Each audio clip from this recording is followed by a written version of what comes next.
Let's talk about that Joker scene. First of all, I am positively enamored with the way this was shot. The visual manipulation to mirror the Joker's manipulation, the vague and distracting foreground to keep us not quite seeing enough of the Joker at any one time. This gave us a 5-minute reveal on a character while just having a game of cat and mouse with us, while Joker was having a game of cat and mouse with him. And about 4 minutes in, once Joker's finally gotten under Bruce's skin, we see our best look at his. We'd seen his hands, we'd seen the distortion, but here we see this Joker that I really think is going to be largely mirroring Scott Snyder's. Now, I said this when the movie came out with that one post-credit scene, but to me, this might be the take they go with, especially aesthetically. As far as characterization-wise, not visually, but the internals, this to me feels almost like Grant Morrison's super sanity concept, where he's so intelligent, he actually is not only smarter than Bruce, he actually has an awareness of his self to the point of finding the absurdity of death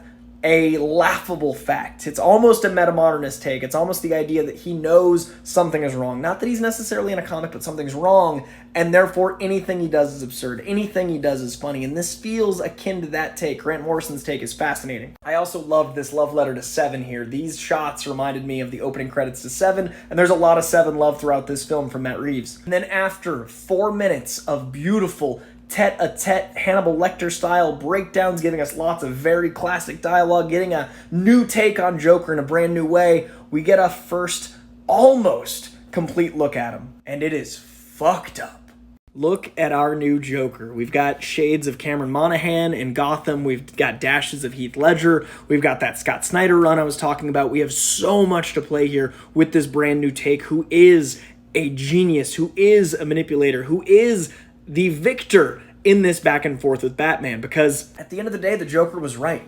The guy was a fan of his. The guy was winning, and the guy was a dark mirror to the Batman. The guy, just as Joker is a reflection of Batman, and Batman couldn't hear that. The reason I think the scene was cut is it undermines a bit of the third act. It does devalue a bit of those reveals because he's right from the beginning, which is the last thing Batman wants to hear because he knows he's right. I also loved the flirtiness, the 1-year anniversary joke, so it gives us context for how long they've known each other, for him putting him in Arkham, the paper bit, all of that is such good Joker dialogue and gives us that relationship between the two of them. Personally, one of my only flaws with the film was that I felt like the Riddler Joker scenes should have been a post-credit. This fixed all of that. This is one of the best deleted scenes ever, but I get why it was deleted. Again, the third act being a bit undermined. That said, I'd love to see an extended cut with this back in. I also love two Irish lads being two of the best Bat villains of all time in this universe. But most of all, I love Barry Keoghan's confidence. I want more of this Joker. Follow me for more like this.